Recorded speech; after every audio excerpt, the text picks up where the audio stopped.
everyone, and welcome to episode 4 of 31 Days of Halloween, hosted by myself, which is 1637 Productions, and our friends Anthony and Greg from the Trinity Film Group. And we'd like to welcome back Amanda Van Wagenen again. She was here for game night last week, if you didn't see, when we were playing Gloom. She won. She's a cheetah. Well, to kick it off real quick, our first film on Monday was 1976's Murder by Death, which sounds really redundant. Yeah, pretty obvious. Yeah, I guess you're right. I didn't think about that. But this is the Facebook banner. Yeah, this is our Facebook banner. We borrowed the artwork from there, but we credited it down at the bottom. So, yeah, great film. I mean, it had a big cast. I think it's Elaine Brennan, Maggie Smith, David Nevin, and Peter Falk. Who else? Truman Capote. Yeah, great film. It's a kind of a whodunit. The people who, I think the producers and the writers got together and they said that they wanted to make a whodunit murder mystery, but a comedy, making fun of all of the writers, the actors who play detectives, because every time you get towards the end of the book, you say to yourself, I could have figured it out had you given me more clues throughout the book instead of in the last 5 pages. Yeah. You're like, oh, okay, now I get it. I could have just skipped to the end and been the detective myself. So. One fun fact is they didn't want Truman Capote to be in it. Yeah. They thought that he didn't have the celebrity status of an actor, you know, like the rest of them who were actors.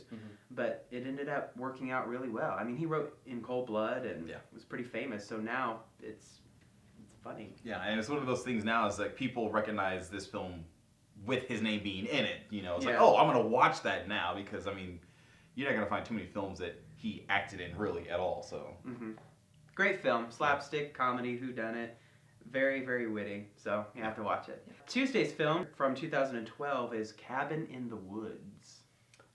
All right, I'm gonna jump. I love this one, and it's not. I saw it in the theaters, and it's not. It had Joss Whedon's name on it because he wrote it and he was helping produce it. But it's just really cool to see that twist with, you know, taking that storyline of most horror films, kind of with these 5 kids that are put into a cabin, going on, you know, vacation. And then you find out that they're being kind of watched and controlled by what they choose.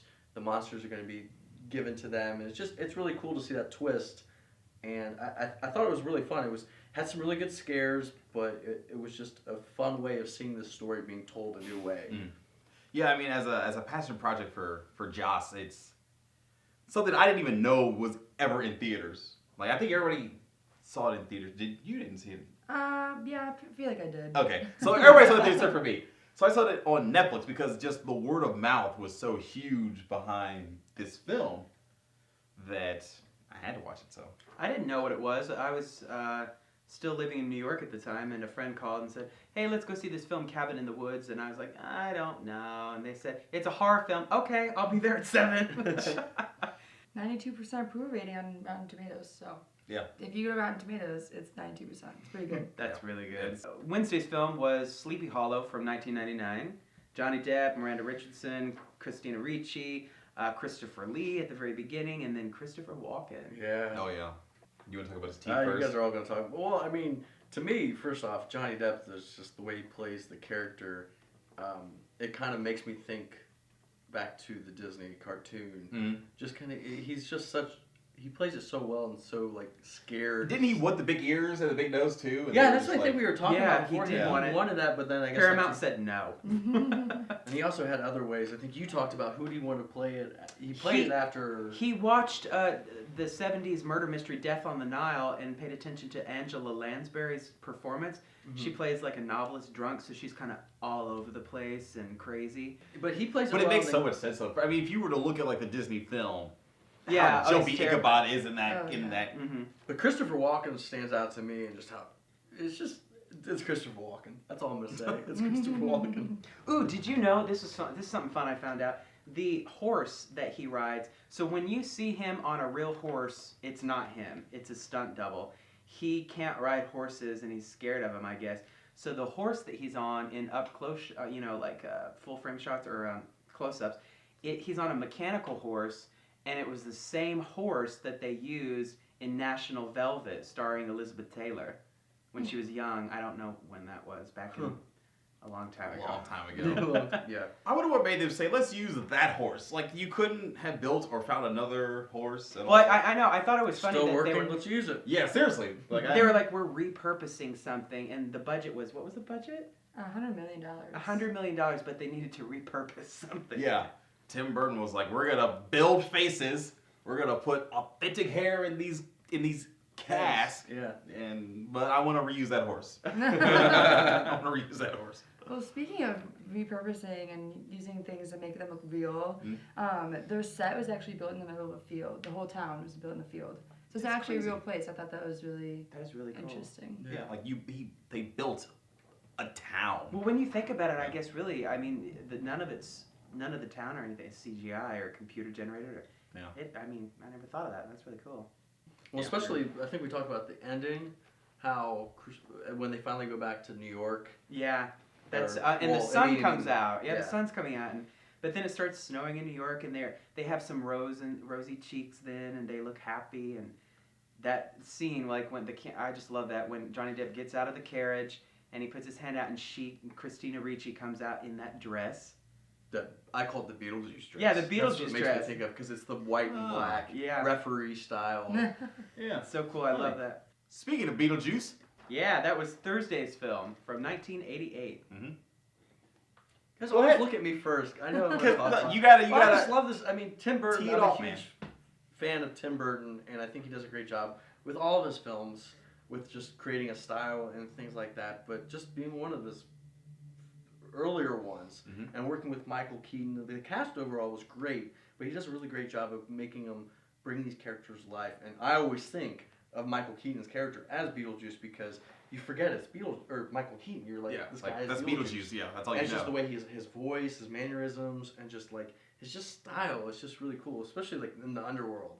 Like I always think of that last scene at the end Oh, when he goes to like the guy's like he looks at his number, he's at like 9,900 or whatever, and the guy's like 1 or 2 whatever, and he's like, yo, that's so and so. He steals it, and the guy like sprinkles the stuff on his head, and then his head's shrinking. He's like, what's going on here? Yeah. But, yeah. I mean, it's just a good story. It's fun, and the scene that always jumps out to me is when they're all around the dinner scene when they have the guests up, oh. and Gina Davis and Alec Baldwin are trying to scare them for the first time, the owners of the house, and they do that whole dance with like those. Well, I don't even know what they were eating. It was like shrimp. Shrimp and it looked like cocktail. the hands Yeah. come Oh, out. yeah. It's funny because it backfires on them, and I like that scene. Yeah. Oh yeah, okay, sorry. I know I talked about another scene before.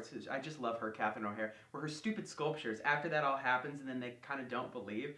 She's like, we had a real supernatural experience, and her agent goes, Delia, you are a flake. You have always been a flake. If you insist on frightening people, do it with your sculptures. Well, anyway, like I just love Catherine O'Hara. She's a great actress. Of course, you know Winona Ryder in that, and Alec Baldwin, and oh yeah, and the husband was in Sleepy Hollow too. Yeah. He played the Reverend. I just 11 remembered years that. later, brought him back. All right, well, moving on. Friday's film, and I saw this film in theaters when I was in college. This is a remake of a remake, Yeah. Which Which will soon probably be remade. probably again. So Yeah. this is House of Wax, the 2005 version. Then there's a 53 version with Vincent Price, but that one was actually a remake of a 33 version. So that was it was amazing. There's 3 of them. So this film just got torn apart by critics, and yeah, it's not the best writing, it's not the best acting, but oh my god. Has some good It makes scares. you cringe. It makes But you no, cringe. but like, I think you were saying earlier about how much you actually appreciated the plot. Oh yeah, I really like a good story with a good psychological twist, and this really did that for me. Even though the acting wasn't the best, it had Paris Hilton in it. The twist at the end with the 2 brothers, and you see snippets of their childhood and what made them so messed up and so psycho. I really appreciate the end and realizing why they were doing what they were doing. And the whole town is fake. Oh, sorry to kill you again, but the Oh, whole town jeez. is fake. You also like the scares in it, don't you? Yeah. I mean, it makes because you like there's the cringe. part where I think where Chad Michael Murray. I think I got his name right. Yeah. So he's going to look for his sister, and she's chained up in the basement of the garage of one of the brothers who's deranged, and she goes like she breaks free and gets the one arm, and she's going to reach up, and he like kneels down to like tie his shoe and like cuts her finger off. That's the one part like I'm just like, oh. Or what about when he's in the boyfriend? Yeah. Is in that one room going back to because he went to the restroom. He gets his Achilles cut. Snip. Yeah, and because he's the first one to get the wax poured on him, and then he's sitting at the piano. Do you remember when he's sitting at the piano, and then his friend comes up and goes, "Oh," and he starts peeling away his skin. Pulling his skin, yeah. So, I just want to get these guys scared again, but there's some good scares in it. It's, There really are, like, and I don't like scary, gory stuff at all, but Me those either. are so memorable. They are etched into my brain forever. The foot things are what kills me the most. Oh, Killing the yeah. ankle, and then Paris gets it like he shoves the knife up and it gets her yeah. heel. Her heel. Oh, Oh, yeah. God, it's awful. But I think, as you were saying earlier, you know, I think we were all surprised at how well Paris Hilton acted. She did a very, very. In the I mean, film. she's not an actress. For Paris Hilton, she did good. Yeah. She was dedicated, and like honestly, I remember watching it thinking, really, I get it. She's famous and everything, but when I really started to believe was the second she is in that tent and thought her boyfriend was coming in and turns the lamp on, sees the face, and her scream, her face, it's so genuine. Yeah. And from that moment up until she dies, it's like, this is real. Yeah. That is real. That is You're exactly just the like, way I would "Go, manage girl." it. That's right. It's all good. It's all good. All right. Well, thank you guys again so much for joining us for 31 Days of Halloween. Again, I'm Chad with 1637, and this is Anthony and Greg from the Trinity Film Group and our guest Amanda Van Wagenen. I know it's a broken record, but if you haven't, please visit our Facebook pages, like us, follow us, subscribe to our YouTube channel, and yeah, so we will see you again next week for our Halloween party and our final episode of 31 Days of Halloween.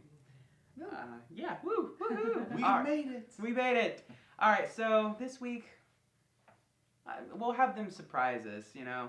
So whatever, insert something now.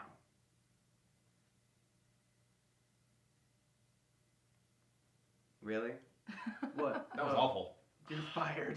I'll get to it. Get off the couch. Just get off the couch. Just go. Just go. Just go. Now we get more room. Yay!